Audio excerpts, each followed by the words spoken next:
Welcome back, ladies and gentlemen. We are on our final session of the day. It's our time for our roundtable discussing the future of work. Just take a moment to introduce our panel. And before I do that, I'd like to welcome everyone on the live streams. We're out on pmi.co.uk, on YouTube, on Facebook, in both channels that we have. So welcome to everyone joining us. It's fantastic to have you with us from the Goals to Results Conference. So our panel, we have Jenny Davis, lead for the people, there you go, see I told you I'd do that, for the people team at OVO Energy. We've got Dr. Saj Sadiq, Global CI Manager for Tenneco. We've got our very own Susanna Clark, Managing Partner in the middle there. And we've got Amber Key, Transformation Manager at MAN Truck and Bus. And alongside Amber is Anthony Richardson, a Senior Consultant at PMI. Without further ado, I'll hand over to Suze to kick things off. Thank you very much, Rich. Welcome back, everybody. So I just wanted to set the scene for the focus of the conversation that we're going to have for the rest of this afternoon.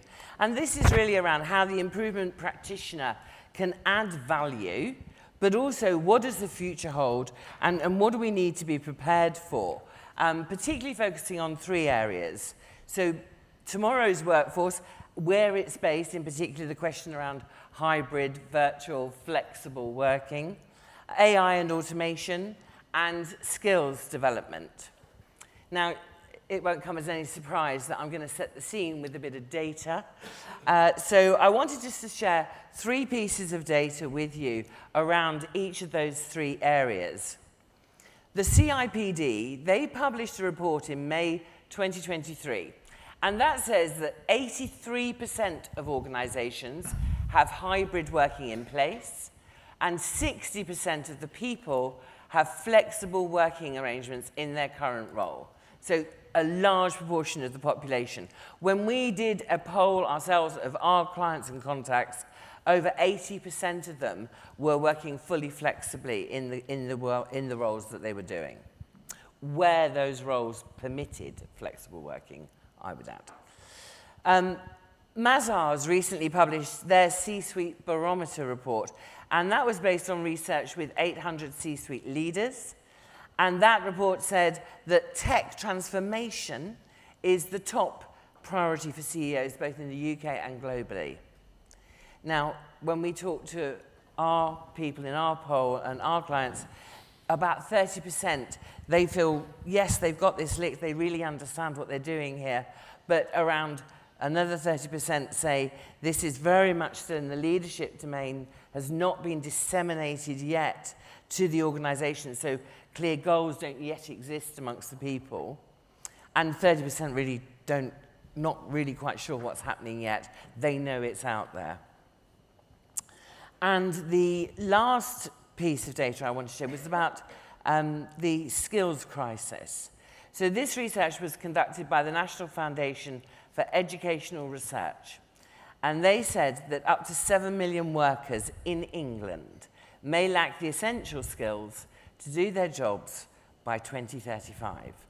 And most importantly, they define essential skills as communication, collaboration, problem solving, organizing, planning, prioritizing work. So we recognize a lot of this, don't we? This is what we would say was very much in our domain as improvement people, that these are skills that we know, we love, we have as competencies ourselves, and we need to understand more about how we can share and develop a lot of this with others. Our panel has kindly agreed to join me today to talk about their own experience, what they've done, what they're planning to do in the future. And so this is our last opportunity to work together and do that sharing of information and learning amongst each other. And then obviously, please do get in contact with anybody that you want to talk to after today's session. So I'm going to start with Amber. I wanted to ask you if you could just share with us all some of the challenges you faced in MAN and how you've overcome them, particularly around some of the tech. Yeah, so I was involved leading a project last year, which was digitising how our workshops operate. So in the UK, we have our vehicles made in Germany, and then our trucks, vans, buses, coaches are all shipped to the UK where they're then sold. And then we've also got 18 wholly owned locations where they are serviced, the 6 weekly inspections, MOTs, etc., all carried out. So my challenge was to digitise those workshops. We've got over 300 technicians, and we were asking them basically to move from a paper job card that they had been doing for 10, 20, 30 plus years to an iPad with a technician app. Yeah, what a challenge. I'd like to say the blueprint for the rollout that I was asked by head office in Germany to use was you're going to send your technicians to a third-party trainer. We are giving them an 83 PowerPoint slide, and our technicians will sit there for 6 hours, watch this presentation. At the end of it, they'll get given their iPad and given a 12-page setup guide, told to go off back to the workshop, set up their iPad, and start the new way of working. Yeah, that's not going to work. So I'd worked quite closely with the technicians on another project, so I'd understand, really, they just want to fix trucks. I mean, not all of us want to sit through an 83 PowerPoint slide. I know that I don't, so a technician really isn't going to want to do that.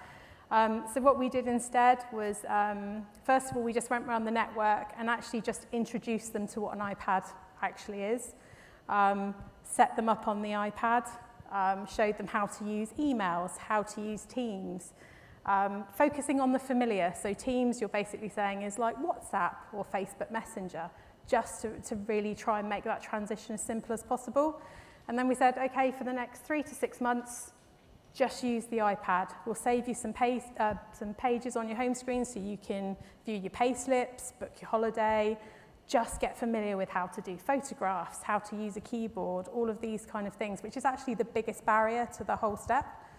And then after a few months, we then planned our rollout, which was 1 branch per week.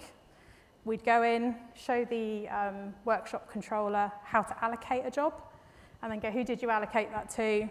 Fred. Grab Fred. Okay, here's how you log on to your technician app. Here's how you clock on. Here's the information. It was literally a 10, 15-minute conversation. Said, okay, crack on, go fix that truck. And when you're done and need to do your write-up, come back to us. And then we just hung around for 3 to 4 days on site in case they had any questions. That's the first time a rollout has been done like that, and the feedback we had was hugely positive. The problem, well, not the problem, but the situation we have is that a number of our workshops are 24 hours. There was only 3 of us in our team, so the 2 ladies that work for me, they're morning people.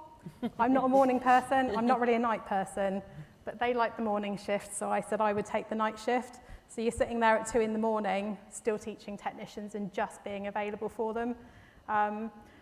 Some of the benefits of the technology are really unexpected. So when we first set the technicians up, some of them had like 3,000 unread emails. They just felt really disconnected from the organisation, so that kind of really helped. And the benefit of the technology as well, that the technicians, when they wrote up their notes, they said, you know, we didn't become technicians because we like writing essays. And some of them said that, you know, my spelling isn't so good, so I scribble a word because I'm embarrassed that somebody might think I can't spell. But with the predictive text on the iPads, that problem went away. And we also had a guy who's got Parkinson's. He's got tremors in his right hand. And he said he always really struggled just to write. He used to have to use his left hand, hold his right hand to write. And he was really worried about the keyboard on the iPad. But voice to text, we didn't even think about the accessibility benefits that giving devices out to our people would have. So it was hugely powerful. Yeah, it's really good. Can I ask you, because what intrigues me is the fact that you started simply by deploying the equipment to them without actually doing the training on the end product you wanted them to use. Yeah. And then you left them to it. My sense is that many organisations would struggle with that, i.e. you're not going very fast. And I'd be really interested to know, because everybody wants pace, don't they? Yeah, the Munich did set me a rollout schedule, I think, of 8 weeks from start to finish for 18 locations. And I just said, no, here's what we will do and here is why. And the interesting thing was that the other countries in Europe also then came to the UK. Some wanted to watch how we were doing our rollout, and then other countries then started following the UK approach. But yeah, it was, you just have to push back. And I think as long as you can give a valid reason and show that it's working, and people, I guess, have that trust in you because you've delivered other things before. Trust. Yeah, talked a lot about that today. Jenny, I wondered if you could talk to us a bit about, you're part of the people team at OVO. Mm-hmm. So what are the conversations you're having on these topics of skills gap, capabilities, hybrid working, AI, automation tech, etc.? And what are you looking at, how you're going to address these over the next few years? Yeah, there's big technologies, not coming, they're here. I think one of the key things that's been really important for OVO and its leaders, and also I think it was mentioned in the SSE presentation this morning, is about understanding where the company and some of the teams are in their maturity as a business. And so OVO was a small company in 2019. It acquired the SSE retail book, and it grew 5 times overnight.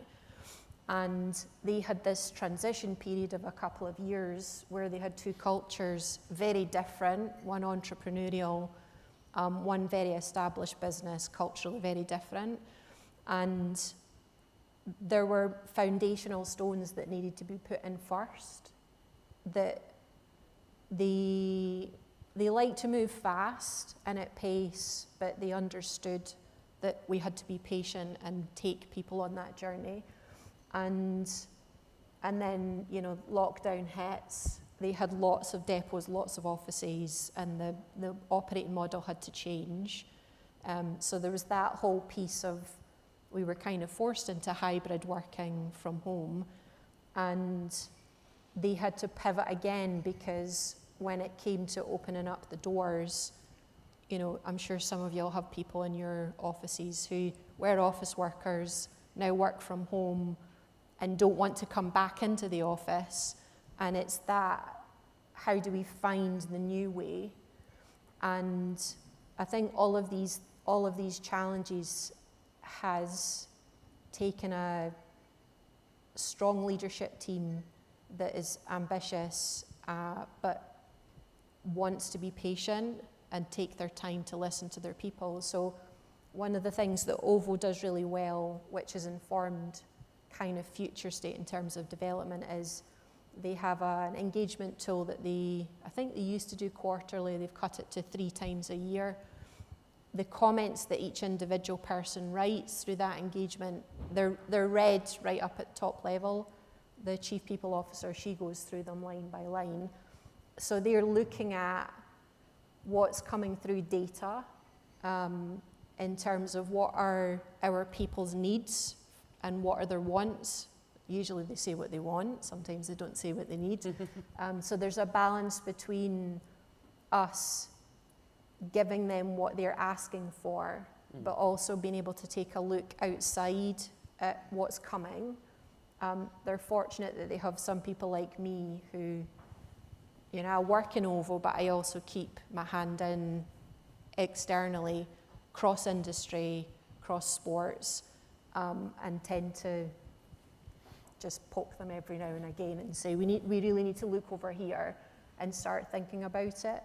And I think from a development point of view for our people, it is, with the AI piece coming, some of it's about how do we prepare our people to use AI in the right ways. So Anthony talked about, when you use ChatGPT, you don't talk to it like you would talk to Google.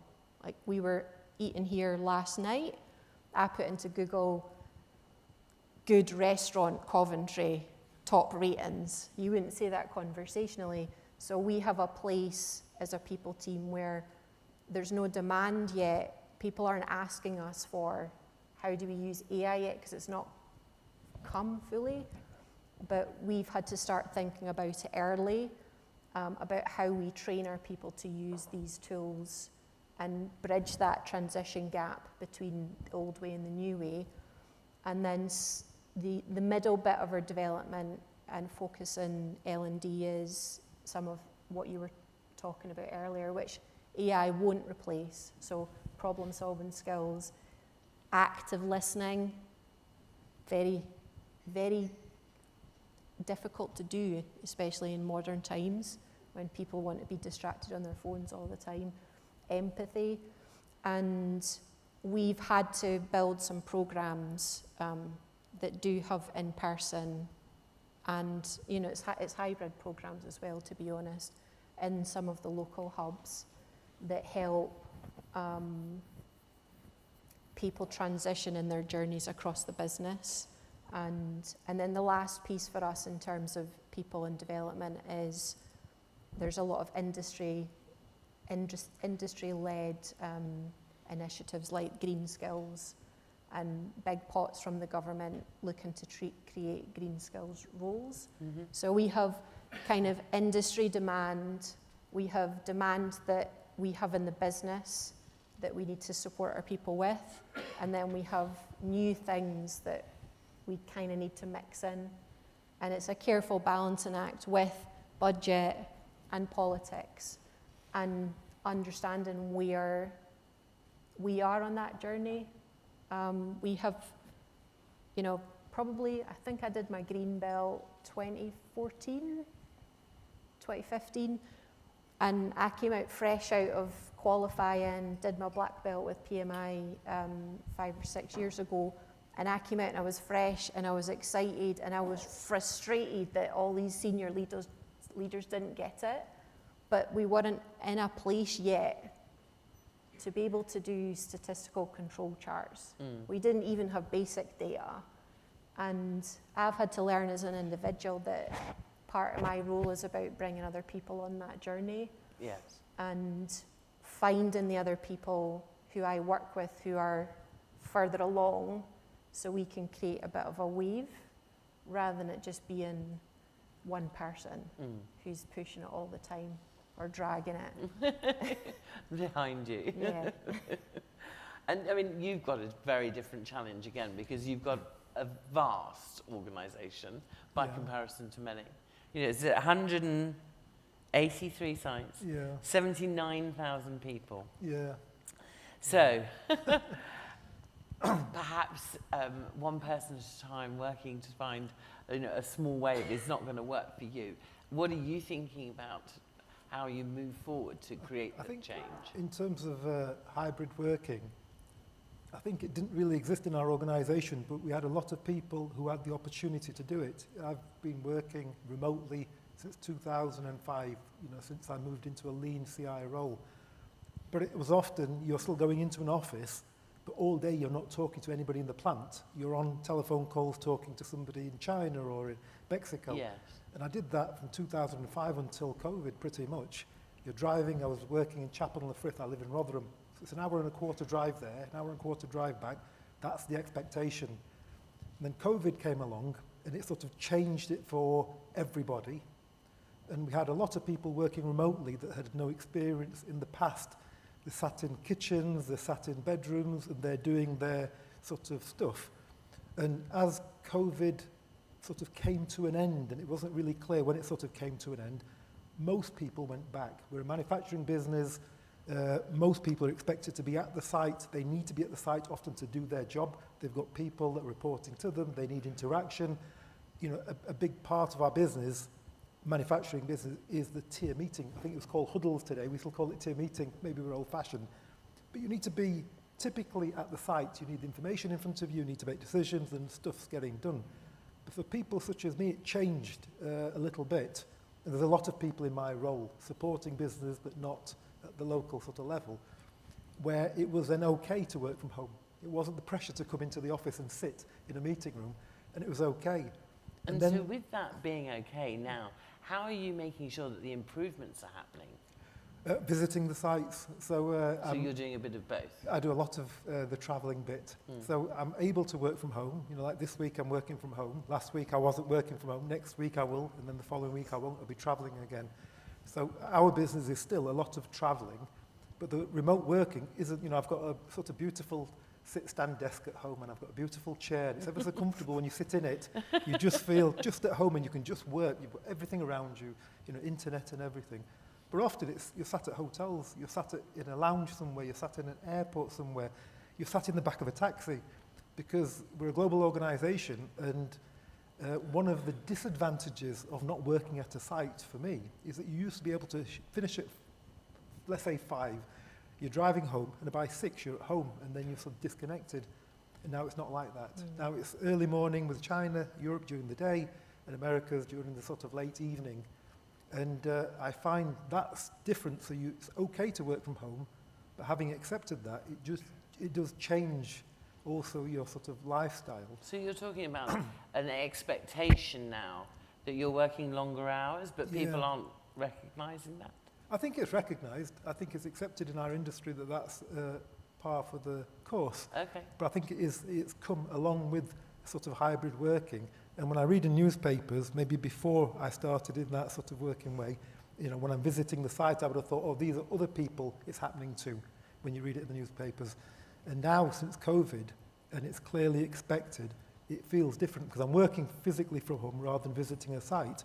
It just shifts the boundaries of what's, you know, the working times. I don't complain about it. I love the job that I do. I've been doing it for a long time. But I think it is, you know, something that's different from before. So where we've got this different mix of people, we've got some who are returning, who don't want to return, some who are very much in and out. How are you managing with the development side of people's needs? Because presumably the audience that you're trying to develop their capabilities, they're all in different places, all in different locations. I think you have to give people options. So we do face-to-face training, go out to the sites to do training. Sometimes people come to head office, but also we've recently invested in some software where you can, there's like avatars and you type a script and then the avatar presents. The first generation was quite wooden, and if you wanted them to do any facial expressions, there was a little button to do like raise eyebrows, shake head or nod. But the latest generation, they kind of understand if it's happy talk, you know, when it's the important, they really put the emphasis on it now, so it's coming along well. And lots of stuff like online, digital magazines that go out every month with links to different videos and content. So I think it is giving people those options. Which is a much broader, richer range. Yeah. And so do you then allow people to choose which one they want? Yeah, I mean, a lot of it is tracked. So the digital brochure, you can see how many people have viewed it, how many have spent time. We've got an online learning management system where all the videos can be added again. You can track who's done it. So, yeah, but it is giving people that option and the choice. So that everyone learns differently. And some people just like to, you know, have a go as well and get stuck in. So quite often we do pilots of different things as well and get people's feedback, and then share those stories, because that's really powerful in getting buy-in from other areas, that they can see other people in the same roles of them have tried it and here's what they thought. And I think in the sort of industry I work in, you know, what a team leader does and what a supervisor does and what a value stream manager does, what the maintenance people need to do is quite well defined. There's quite a long legacy. And you know, in our organisation, I think we find it quite easy to define roles and responsibilities. You can measure people to an extent against those, and you can define quite standardised training. You know, there's a lot of training that's been sort of discussed and developed, local colleges and things like that. But again, when I listen to other people in the room, you know, I think I said the same word, I feel like a dinosaur sometimes. It's manufacturing, we're making stuff, and it's quite well established, and the sort of process of developing people is quite well established. It's like quite mechanistic in that. And then when I listen to some of, you know, my colleagues here, it's like we're developing something completely new. It's a new type of business. You know, when people talk about renewables, that didn't exist maybe 10, 15 years ago, and now you're thinking about something new. So for me, it's quite interesting. How do you start to define structures and standards and roles and responsibilities and training packages and getting local colleges and universities interested to try to help you to train your people. It's just, we don't have that difficulty because it is maybe a dinosaur technology in some respects. But presumably the question of automation, question of AI is coming your direction too. We ignore AI at the moment. ChatGPT we're not allowed to use because you know, the feeling is that you're pushing sensitive data out of the organisation. And so AI is not really well used.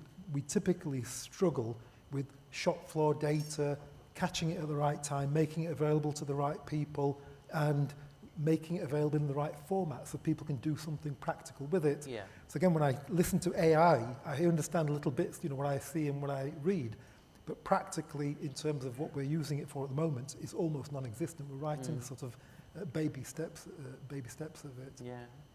What I was interested, you know, I was going to say to you, Anthony, because a lot of experience I've had talking to leaders, and Saj, you were talking about during COVID and the changes that happened, automation came into its own during that period, and companies rolled out things and implemented big changes, you know, call centers being able to work from home, things that they'd never imagined they could do. And what was interesting has been the conversations with leaders post that who say, well, I saw we were able to implement automated systems really quickly and get great results from that. Why aren't we able to continue that at pace? So what do you think is different, and what do you think of the risks associated with pace versus benefits of these systems? Well, of course, it varies industry to industry, but the big risk typically with automation, especially if you do it rapidly, is that you can automate a bad process. You can automate something and therefore it becomes accepted that that's the way it is because, you know, we can't see it, we can't see the human doing it anymore, and therefore, you know, any sub-optimization, any issues, they're now baked in until someone has the bright idea to look at what we automated. So that's always a risk. But I think, yeah, in COVID, necessity was definitely the mother of invention, and I think a lot of these solutions, you know, Zoom, not many people had really heard of things like Zoom until COVID hit us. And the things that you can now, the various solutions that are out there that you can bolt onto these applications have really helped. But I think the other risk then is the trade-off of over-reliance on these techniques and actually losing something in the bringing people together to learn. And I think there's probably a healthy place for both. And I think it varies industry to industry, but particularly in the service industry, because as you said, Saj, you know, manufacturing, you've got to be there. So there is that pull. But particularly in the service industry, there is a risk that those social connections are being diluted and that the ability to learn as a team and grow as a team is being diluted. So I think those are probably the two risks with over-automating in response to being at home, if you like. Yes, yes. And have you found, I mean, you talked about no AI yet and so on, not sure about AI, but automation is well established within OVO, isn't it? Yeah, it is, yeah. And we have, there's kind of pockets of AI. We have pilots and trials going on at the moment. Anthony and I were just talking after his presentation earlier that, you know, the diffusion of innovation model where you've got your innovators and early adopters and then your laggards at the end. We definitely have a full suite of people across all of those. Some of which it's not even, they're in denial about it. They are scared and they're just like, go away. Right through to probably people like myself who don't have the technical expertise but understand that there's power to be had if we use that technology. I say blended between the human and the machines, and the machinery. But again, it's a journey. I've had to do, so we have some AI pockets relating to customer or in our customer demand teams. Because I work in the people team, I was looking at how can we use it internally to create a better people experience that means they spend less time on admin. Just simple things like booking a holiday takes 7 minutes per holiday. If we plug in and use an AI platform, it takes 20 seconds. And if you times that by all the number of people, you have a compounded improvement. And I couldn't just go with a normal business case because there was so much assumption and emotion around this new technology that was coming. The amount of pre-work, warming up groups before the official presentation, I've never done anything like it before in my life, just because I felt for me to get buy-in at the point that I needed to get buy-in, I had to do all this, speak to people individually and educate them and take them on the journey and revisit them because something came out the week before on YouTube. Yes. I mean, I think it's come up a lot, hasn't it? It doesn't matter whether it's dealing with the people who are going through the change or working with the leadership team who you're trying to influence to go through the change. Actually, it takes time and effort and energy, doesn't it? Yeah. In order to create that new way and acceptance of the new way. It's worth it though. Yes. And also, you know, Charlie this morning mentioned 80-20. Like, not everyone in the organisation has the same impact and influence. And if you're really smart, you can use the 80-20 rule when you influence to find the people who can influence more people. Yeah. So if you can be smart and targeted and efficient in your influence and strategy and telling that story and bringing those people on the journey. But it's worth the effort if you get it at the right time with the right people. Those of you that were in the session with Warren and Ian talked a lot about, they were talking about not influencing from a logical perspective. Because, you know, the logic in my brain said, Marvin earlier talked about people having better and more meaningful work. So if I can reduce my 7-minute holiday request to 20 seconds, I could be doing better and more meaningful work somewhere else. That just seems logical to me. Yeah, that in the conversation that we had earlier, this came up that, again, it's almost a risk or a challenge that organisations can kind of leap straight to asking big, ambitious, understandably ambitious questions like, oh, so can this AI, you know, talk to my customers for me? You know, how do I start rigging some machine up that's going to solve this problem? Like, it could be holiday bookings or something more significant. But as you kind of hinted at, you miss a trick there of, but you're an organisation of, I don't know, let's say for argument's sake, 1,000 people. Just pluck a number out of thin air. How much benefit could there be gotten by each of those individuals on a daily basis, making these little gains on their own, simply by opening their mind up? And then that opens up another interesting question, which is, okay, so, well, what's preventing them right now? You know, a few people today have approached me after the presentation and said, oh, it's really interesting. I don't really touch it, though. It's sort of over there, and it's a bit scary, and I'm not sure where to start.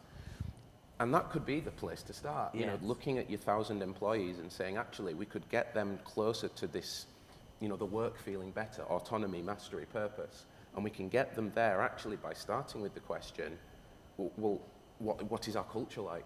What is our people's predisposition to even entertain engaging with these things? Not the first question being, so what machine can we rig, yes. you know, to do the job for us? Yes. Yes. So I've got maybe an opposite view. Okay. Maybe, but Oh, I love a bit of challenge. Go but for it. maybe not AI, but in terms of automation, we've got businesses. I'll go back to manufacturing again because that's my sort of life basically. And you can collect data from machines automatically, and it goes into a computer, and somebody can access it later. But often, you know, I push for, and a lot of my colleagues push for, and advocate where operators collect data and they put it onto a board. So it's the opposite of automation. You know that there's easy solutions for it. Yeah. And then, in a sense, the point that I'm making is that you have to sometimes be careful what you wish for. If the data disappears and I don't take any responsibility for putting that data onto a board and saying, oh, it's not okay, I'm not even controlling my own behavior because it's now out of sight and out of mind. And I've seen examples of that in our business. So people say, oh, look at this wonderful computer we've got here in the corner, and look at all this information I can... and then the question is, well, who's looking at it, and what are they doing with it? And what about the people out there? What information do they have now, what they can do something with? So, and I know you're not making that point. No, I agree with you. We shouldn't be using automation to take away learning opportunities from people. And self-control. Yeah. I think, you know, we talked about 5S, and you made the point very nicely. And you know, if something's on the floor, it's not the point that it's on the floor. Where did it come from? How did it get there? And it's often the same with data. If I take responsibility, because this belongs to me, this data belongs to me, I'm going to post it here, and if it's not okay, it's my responsibility to tell my boss to say, hey, I need help, because it's not okay. Somebody else is going to challenge me. And if that data is displayed in the right place, in the manufacturing environment, in the offices, people will feel compelled, one, to fill it in properly. The other is that they'll feel compelled to try to achieve the targets that they've been given. We talked about targets, KPIs and target setting. I know you weren't making that point, No, but you know, I think in a sense it's this like, you have to be careful what you wish for sometimes with automation, and you have to understand the social context and how management is affecting control of that environment before you make a change. Otherwise you can get unintended consequences as well, and waste your money at the same time to boot. And I think in that context, as you say, you know, it isn't instead of learning. Yes. No, the question isn't how can I avoid needing to learn this and just have the AI do it for me, or the automation. Let's not just talk about AI, automation in general. The question is how can I enhance and expand what's possible with this learning journey? So I still want the learnings, but I want to be able to do more. What help can be provided from technology to do that? And if you're asking that question, I think you're in a better place. Fab, thank you. So we've got another 5 minutes. I just wanted to open it to the floor, really. I've got these lovely people who volunteered to come up and bear themselves on the stage, emotionally, if not literally. So does anyone have any questions? Do we have any roving mics that we can use?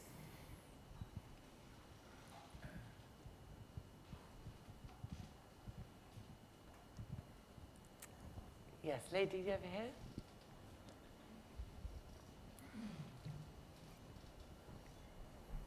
Definitely need powered roller skates next time. Yes. If you could just tell me your name and where you're from as well. Okay, so I'm Patricia, I'm from DEFRA. So my question is to the lady in the lovely turquoise top. I'm really sorry, I can't remember your name. Amber. Amber, you mentioned really eloquently about how you went almost to the Gemba to implement the iPads and what have you. You did mention that you pushed to have that kind of approach. My question is, it's often very much missed in organisations to ask the question why, because it's usually seen as like being provocative or being annoying or awkward or negative. So I picked up on that because I totally love the why. It is what I have to have in my everyday. So my question is, it's a difficult position to be because you have to feel quite psychologically safe to push back and say, actually, I'm not going to do it this way. Yeah. I know that you want pace and I know that you want this, etc.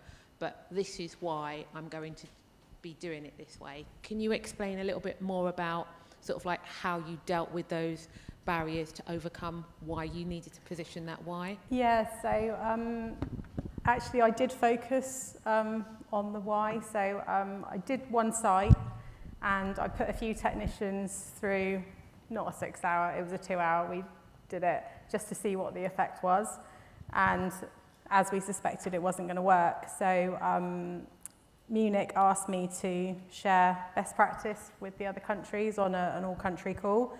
And when I was thinking about how to present it, I was thinking about what are the challenges that we face every day. And I said, this is not necessarily best practice and it won't work for every country because how every country works is different. There's different rules, different legislation.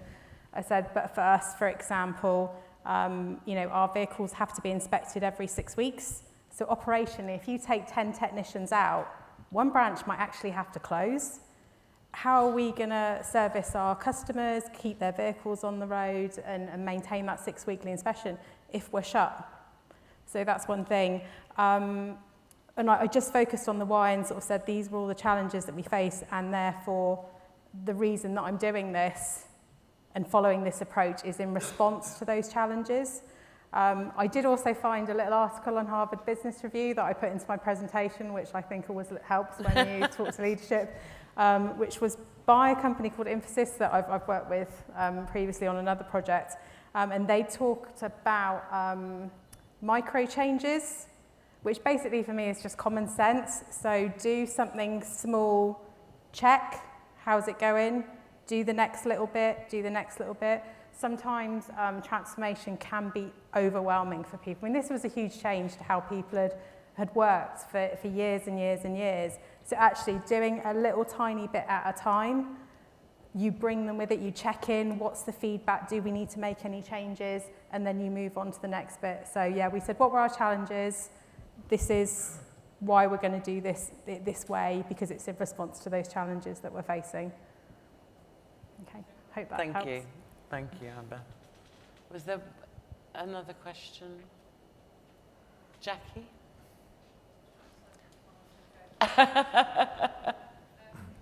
Hang on, I think Mark's coming with a mic for you. Thank you. So, Jackie, I'm from PMI, and thank you to everyone. It's been a really interesting discussion. I'm hoping my question won't crash it. So, which am I going to go for?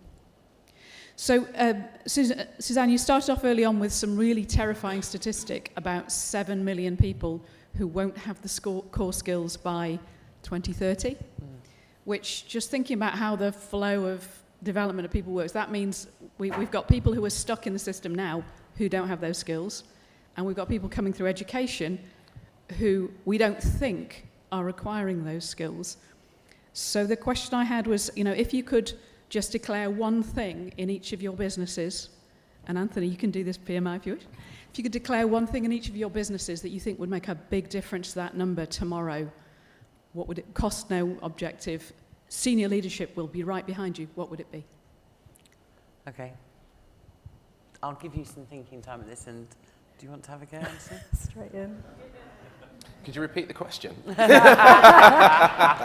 Always a way to get more time. Just say the last little bit of that one last Excellent. time. If you wanted to have a positive impact on this idea that there's millions and millions of people who are not going to have the core skills of communication, collaboration, problem solving, planning, prioritizing in the future, and if you had a budget and a mandate to fix it now, what would be the one thing you'd do in your organisation? Well, it's an interesting one because at PMI, obviously, it's largely a learning organisation that really we're seeking to equip people with problem-solving skills and a lot of that. So I'm not sure if you're asking me, do I have a magic genie and I can do whatever I like with the organisation, money no object. I guess it would be to try and get into more the basic education system, because at the moment most consultancies like PMI, we work with those who are already out in organisations where you could almost argue it's after the fact. So organisations, not just PMI, but like PMI, I guess if you could wave a magic wand, you'd let them into parts of the actual traditional education system. What would a world look like where people who exited school knew how to problem solve and understood the concept of variation in their processes? Possibly different than this one. Yeah, I think that's a really good point, yeah. It is a thing that is missed in schools. You've got your maths, your English, your science, but not necessarily all of the day-to-day skills in terms of how you would work, creatively problem solve, etc. Also in business, it would be great if like 10% of everyone's job could be doing some sort of continuous improvement, looking at how things are done, asking the why all the time and looking to improve. Recently had a pilot group go through our continuous improvement event training with Dennis, and it was amazing because it was like how my brain works was out in a room with my colleagues for 2 days, and the way how positively they responded to the way that Dennis trained them and how they've taken that back into the business is brilliant. But doing the continuous improvement does bring all of that different thought process in. As you said, it's sort of our bread and butter and what we do. So I think everybody's role should have an element of that in it. I couldn't agree more. Sorry, we're getting towards the end, so just... I'll say it quick then. I have a different opinion. I'm not sure it's problem solving. I think in our organisation, we have tons of very good problem solving people. They're solving problems all the time. I think if I had the magic wand, I think that's what you were offering, a magic wand. And I would split between leadership and management. We've got a lot of leaders, they come and go, and that's fine. But just management, basic management to avoid the problems, avoid fixing problems that we fixed before and we know how to fix, but we fix them again and again. And just management that do daily management, they practice it, they preach it, and they sort of, by example, lead in that way and not just try to act as leaders. In my mind, leadership and management are quite distinct, but you want them often in the same individual. And I would want management with the magic wand or the magic wish that you're offering. Great, thank you. And Jenny? I think CI is a good one to pick because there's quite a lot in there and it covers a lot of like voice of the customer, measures, current state, storytelling, problem solving. So I'm going to go with the broad brushstroke of CI. Okay. So thank you, everybody. Thank you for your questions. Most importantly, thank you guys for coming up and joining us.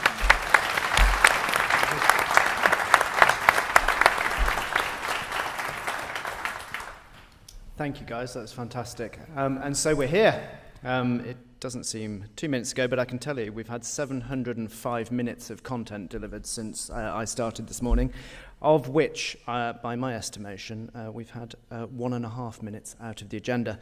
So thank you very much for your cooperation on that timekeeping. It is better than we possibly could have hoped for. So in summary, what a day. We've covered neurodiversity, leadership, agile, SPC, patient care, cultural change, gamification, Deming's principles, KPIs, AI. We've heard about the psychology of high performance, improvement in renewables. We've had the wisdom and insights of a former Toyota executive, and we've just explored the future of work. Oh, and with some magic wands, hallucinations, and genies thrown in on the side. Thank you, folks. Nothing like just in time. So, I'd like to take a moment to acknowledge and thank all of our presenters from today. If we could give our presenters a big round of applause, that'd be fantastic. Guys, you've done an amazing job. I'd also like to thank the PMI and Capella logistics team who have absolutely blown it away, folks, with the 1.5 minutes and the 705. Fantastic. But most importantly, I'd like to thank you, our audience. Thank you for your participation, your contributions throughout the day, and your questions to keep us on our toes. To let you know, a new tab has been added to the app. That's live now with VOC in there. It's got the voice of the customer. It's got a link to Charlie Unwin's book in there, and it's got some links to some PMI Live episodes that have been referenced. We'll also send you an email tomorrow as well, so don't stress about it today. We'll send you an email tomorrow to remind you of that. I started the day this morning saying your feedback is vital. It really is. How else can we improve other than hearing firsthand from you guys? So please give us as much detail and as much elaboration as you possibly can to help us understand how today has been. It's our first time that we've done anything like this. We've got a feeling how it's gone, but we really do need specifics from you guys, so that's much appreciated in advance. In terms of the recordings from today's sessions, we'll be releasing them over the coming days, weeks and months. We'll edit them up. Every session has been recorded today. So the best way to make sure you get those is somewhere on... There it is to follow us on LinkedIn. So if you don't follow us already, you can search Process Management International or scan that QR code. That will ensure you get the latest updates when those are released. We're going to go through an editing process, so they won't all be released in one go. Plus, we are a very British phrase coming, a gnat's whisker off having 10,000 followers on LinkedIn. So help us get there today. It's one of Susie's annual objectives, actually. So yes, please do help us on that. You're welcome. So back to where we started. The future of improvement. I think the future of improvement is looking bright. I hope you agree. Hopefully armed with some of the insights and knowledge that we've from today, your work as an improvement practitioner will be enhanced a little. After all, effective continuous improvement is all about the marginal gains. And if you're ever in any doubt about your abilities to make change, I love this quote. Think about this quote from the attributed to the Dalai Lama. If you think you're too small to make a difference, try sleeping in a room with a mosquito. So finally, thanks again for being with us, and we very much look forward to welcoming you to Goals to Results 25. Thanks, folks.